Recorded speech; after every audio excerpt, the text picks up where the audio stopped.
ឃើញថាសិស្សស្រីមានច្រើនជាងសិស្សប្រុសដែរពូ អូចឹងមកណៃនៅតែឯងប្រុសតែឯង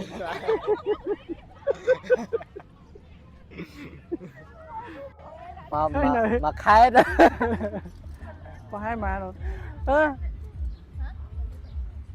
ប្រូខ្ញុំមិញក្រេតតផងប្រូ ទៅឆ្លើយចឹងម៉ានក្មួយម៉ាន មកលៀនអ្នកច្រើន អូក្មួយគួយចង់សួរសំណួរតិចបានទេសំណួរពាក់ព័ន្ធប្រជាពលរដ្ឋនៅទូទាំងខេត្តបាត់ដំបងមានប្រហែលម៉ានអ្នកដឹងអត់ប្រហែលម៉ាន ប្រូ 1 លាន 1 លានណា ចា ចិត្ត2លានអីដែរដល់90000នាក់ចិត្ត100000នាក់ បាទទូទាំងខេត្តណា ចាប្រហែល30000នាក់ អ្នកអូក្នុងហ្នឹងប្រុសឬស្រីច្រើនជាងគេ ប្រុសស្រី ស្រី ថាស្រីជឿសួរពូ អូឥឡូវពូមានសំណួរមួយសួរក្មួយសំណួរហ្នឹងតកតងនឹងប្រជាពលរដ្ឋទូទាំងក្រុងនិងខេត្តបាត់ដំបងយើង ចា ឥឡូវពូសួរក្មួយថាប្រជាពលរដ្ឋទូទាំងខេត្តបាត់ដំបងយើងមានប្រហែលម៉ានអ្នក ហែមមែន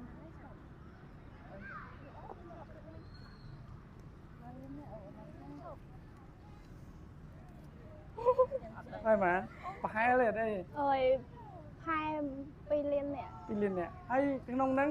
ប្រុសឬស្រីច្រើនជាងគេ គាត់ថាប្រុស អូខេអរគុណច្រើនអូទៅអូនជុំជុំមួយទីសិនហើយខាងជុំបាទស្ដីបង បាទទៅស្ដីពូ ឥឡូវចង់សួរសំណួរមួយស្រាលទេសំណួរហ្នឹង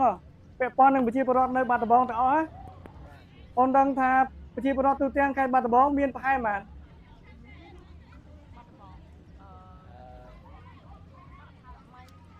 ប្រជាពលរដ្ឋនៅខេត្តបាត់ដំបងមានប្រហែលខ្ទង់1លានអ្នកជាងពូ អញ្ចឹងនៅក្នុងហ្នឹងប្រុសឬស្រីច្រើនជាងគេ ក្នុងហ្នឹងប្រហែលជាស្រីច្រើនជាងប្រុស អញ្ចឹងមានអំណះអំណាងឲ្យថាអញ្ចឹង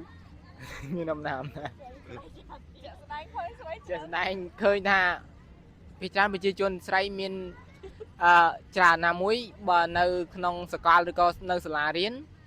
ក៏យើងឃើញថាសិស្សស្រីមានច្រើនជាងសិស្សប្រុសដែរពូ អូអញ្ចឹងមកណៃនៅតែឯងប្រុសតែឯង